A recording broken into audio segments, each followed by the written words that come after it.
तो इस प्रकार से आप देखेंगे कि जब आप प्लीज एक शब्द से आप बहुत सारे वाक्य जनरेट कर सकते हैं।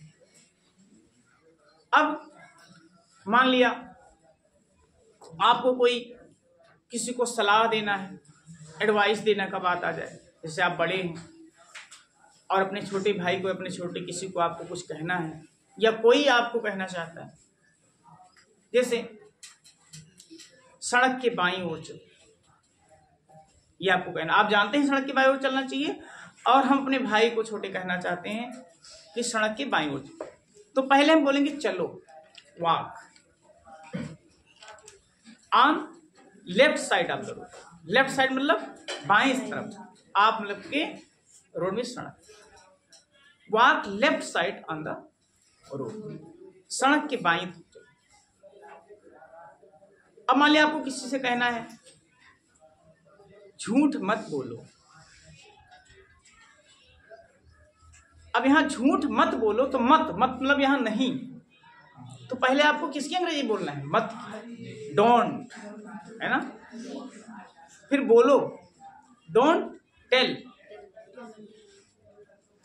अ लाई, झूठ, डोंट टेल अ लाई। लेकिन अगर आपको कहना है हमेशा सच बोलो, तो पहले आप किसकी अंग्रेजी लिखेंगे? हमेशा, हमेशा को बोलेंगे, ऑलवेज। फिर स्पीक, यहां टेल नहीं कहेंगे, स्पीक कहेंगे, always speak the truth, always speak the truth. अगर कभी कभी नहीं का प्रयोग करना है, झूठ कभी नहीं बोलो, तो जहां डोंट लिखा था वहां क्या कर देंगे? नेवर कर देंगे, नेवर टेल अ लाई, झूठ कभी मत बोलो, नेवर टेल अ लाई। अब इस प्रकार से इंट्रोडक्शन हो गया। परमिशन लेने के लिए भी आप इंग्लिश का प्रयोग कर सकते हैं, जैसे आपको अंदर आना है, अब हिंदी में बोलते हैं, बोल सकते हैं क्या मैं अंदर आ सकता हूं।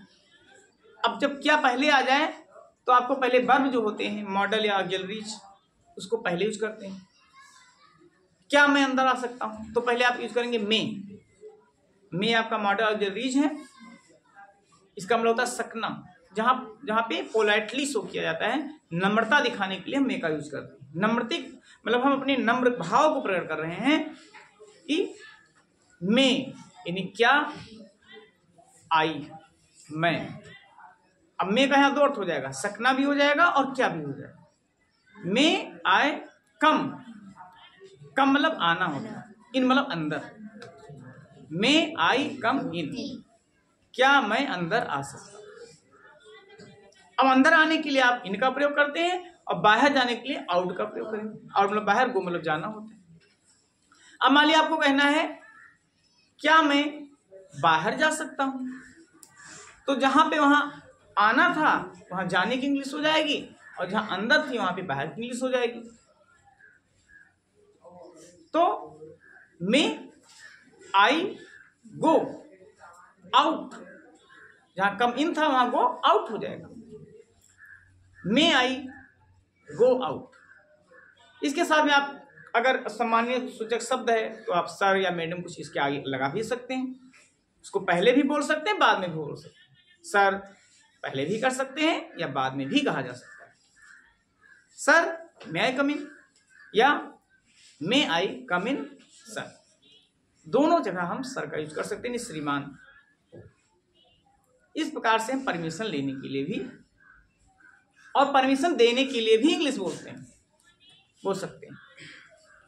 जैसे अब आपको कहना है आइए, इतने बोलना है, हालांकि इसमें एक शब्द है आइए, लेकिन ये पूरे वाक्य का भाव प्रकट कर रहा है, क्योंकि वाक्य की परिभाषा हम लोग क्या पढ़े? Group of meaningful words which make complete sense, यानी सार्थक शब्दों का ऐसा समूह जिससे पूरा अर्थ निकलता है उसे वाक्य कहते हैं। लेकिन हमने कहा जब मे आई कम इन, या किसी स्टूडेंट ने कहा मे आई कम इन, क्या मैं अंदर आ सकता हूं, हमने कहा एस, हाँ। तब भी समझिए एक भाव प्रकट हो गया पूरा वाक्य। यानी एस मात्र एक शब्द लिख करके हमने पूरी वाक्य को प्रदर्शित कर दिया। यानी ये भी एक वाक्य हो गया। शब्द तो ये है ही है, हाँ, लेकिन इस शब्द से पूरी वाक्य का भाव आ रहा है। हाँ, इसका मतलब हाँ आप आ सकते हो। हमने कह दिया कम, आइए, ये मात्र कम कह दिया, ये भी आपका एक शब्द है, लेकिन वाक्य का भाव प्रकट कर रहा है, वाक्य का अर्थ दे रहा है, वाक्य का कार्य भी कर रहा है। गो, सिट, बैठ जी, एक एक शब्द भी वाक्य का प्रयोग करते हैं। जिस प्रकार से अभी आपने पिछले क्लास में पढ़ा था कि अक्षर, एक अक्षर शब्द का कार्य करता है, जबकि शब्द की डिफिनेशन क्या होती है? A group of letters that make complete sense. इन्हीं शब्द में अक्षर का समूह होता है, लेकिन देखा जाए आई तो एक अकेला अक्षर, एक ही अक्षर है, लेकिन ये अक्षर तो है ही है, लेकिन शब्द का भी कार्य करता है। मैं, है ना हिंदी में, मैं या मैंने। ये अक्षर भी है और शब्द भी है, यानी एक अक्षर होकर के भी शब्द का कार्य कर रहा है, हाँ शब्द भी है। ओ, तो ये सारे अक्षर जो है शब्द होते हैं। ऐसे एक शब्द से पूरा वाक्य का भाव। तो इस प्रकार से आप कभी कभी एक शब्द बोल करके अपने भाव को प्रकट कर सकते हैं, वो भी वाक्य का ही काम करता है। और वो शब्द जो है सेंटेंस होता है इंपरेटिव सेंटेंस। इंपरेटिव सेंटेंस के अंतर्गत से रखते हैं। गो आउट, कम इन, ये सब शब्द भी, ये सब जो है इंपरेटिव सेंटेंस। ऐसे अब मान लिया कोई बहुत तेज चल रहा है, अब आपको कहना है कि धीरे धीरे चलो या धीरे चलिए। आप साथ में चल रहे हैं, आपको कहीं ये कहना पड़ रहा है कि धीरे चलो, थोड़ा हम स्लो चलना चाहते हैं, तो पहले धीरे चलिए, यानी पहले हम चलिए की इंग्लिश कहेंगे गो, फिर धीरे धीरे स्लोली, या गो स्लो भी बोल सकते, धीरे चलो, गो स्लो। तेज चलना है, गो फास्ट। मान लिया आपको कहना है कि तेज चलिए, बोलेंगे गो फास्ट, गो फास्ट। फास्ट वर्ड नहीं होता, गो फास्ट। इस प्रकार से बहुत से ऐसे शब्द हैं। अब आपको किसी से कोई मदद की जरूरत है, आपको कहना कि कृपया मेरी मदद करिए, कृपया मेरी मदद कर दीजिए। तो कृपया अगर आपको कहना है तो पहले प्लीज बोलेंगे, प्लीज हेल्प मी, कृपया मेरी मदद कर दीजिए। प्लीज मीन्स कृपया, हेल्प मी मदद कर दीजिए, मी मतलब मेरी, प्लीज हेल्प मी। अब मेरी के बजाय किसी दूसरे की आपको कहना है, उसकी या उनकी या किसी व्यक्ति के नाम लेकर के, तो आप मी की जगह पे वो शब्द भी यूज कर सकते हैं। जैसे हमने कहा प्लीज हेल्प हिम, तो इसका मतलब हुआ कि कृपया उसकी मदद कर दीजिए। यानी और हिम वहां पे जब मैंने कहा तो यानी कोई पुरुष के लिए कहा है, मेल के लिए कहा, कृपया उसकी मदद कर दीजिए, प्लीज हेल्प मी। और मैंने कहा कृपया उसकी मदद कर दीजिए, कोई फीमेल है, महिला है, तो हम कहेंगे प्लीज हेल्प हर, कृपया उनकी मदद कर दीजिए, please help them.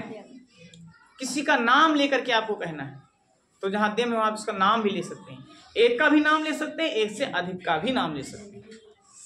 Please help Ram, कृपया राम कर दीजिए। ऐसे कोई हम नाम भी ले सकते हैं।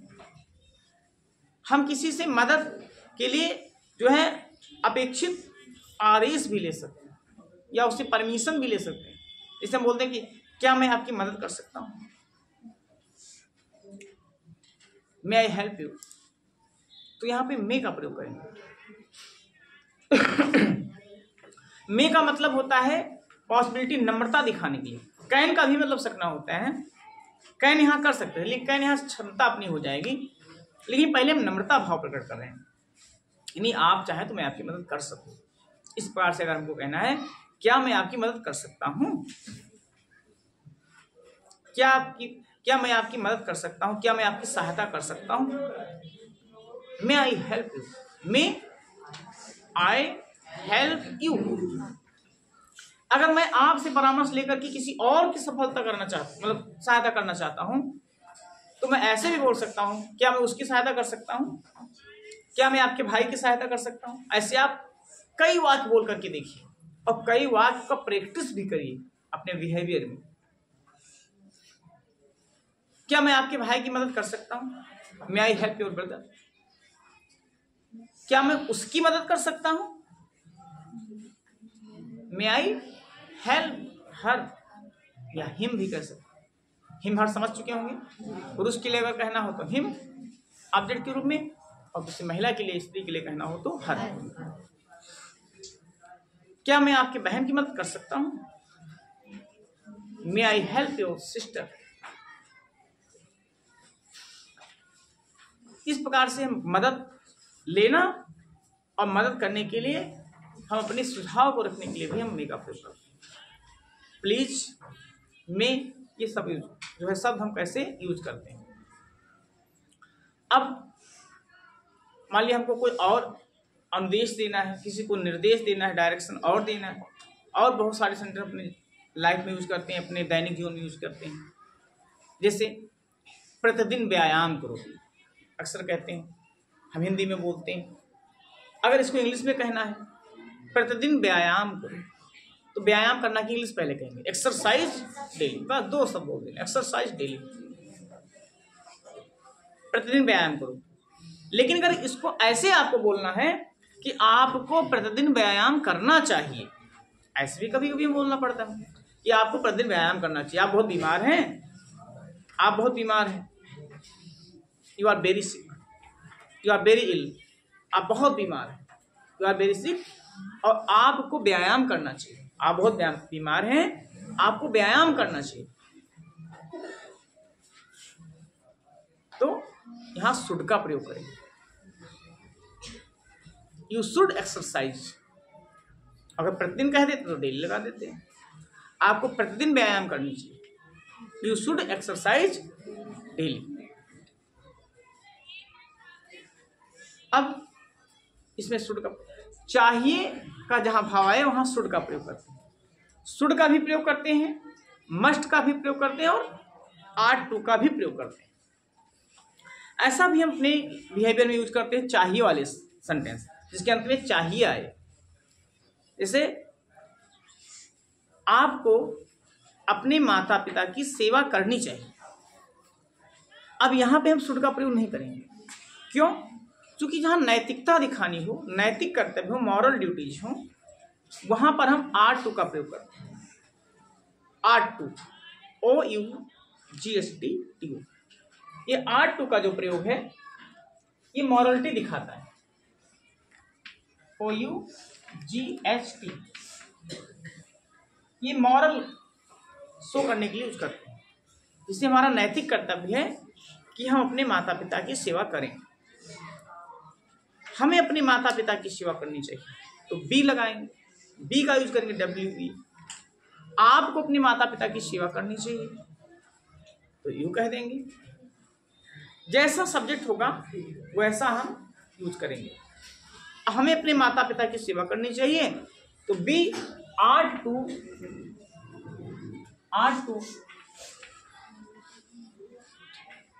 हेल्प, यस सर, हेल्प भी कर सकते हैं।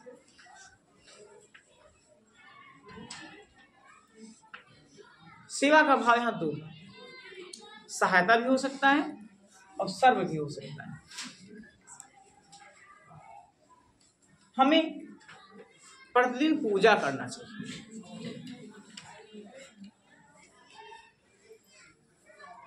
तो हमें यहां बी का यूज करेंगे, और यहां भी हम आर टू का ही प्रयोग करेंगे, तो ये भी हमारा नैतिक कर्तव्य। We are to worship every day, हमें प्रतिदिन पूजा करनी चाहिए। We are to worship every day. लेकिन इसी के अगर जगह पे कहीं अनिवार्य चीजें आ जाए, वो चाहिए के अर्थ में हो, जहां पे अवश्य का भाव आ जाए, यानी आपको करना ही करना चाहिए, वहां पर हम मस्ट का प्रयोग करते हैं और अंत में चाहिए ही आता है। जैसे हमें अपना कार्य अवश्य पूरा करना चाहिए, या हमें अपना कार्य स्वयं अवश्य करना चाहिए, तो यहाँ जहां अवश्य की भाव आ जाए, नहीं करना ही चाहिए, वहां पर हम मस्ट का प्रयोग करेंगे। We must do our work ourselves. यहाँ यानी हम मस्ट का यूज कर दिए तो इसका मतलब अनिवार्यता दिखा रहा है, यानी जरूरी है, हमें अपना कार्य स्वयं करना चाहिए। अब इसमें कोई नैतिक कर्तव्य नहीं है, नैतिकता तो हर चीज में हो सकती है, लेकिन हम उसको किस एंगल से देख रहे हैं, नैतिकता के भाव से देख रहे हैं या अनिवार्यता के भाव से देख रहे हैं या नॉर्मल सेंस में यूज कर रहे हैं।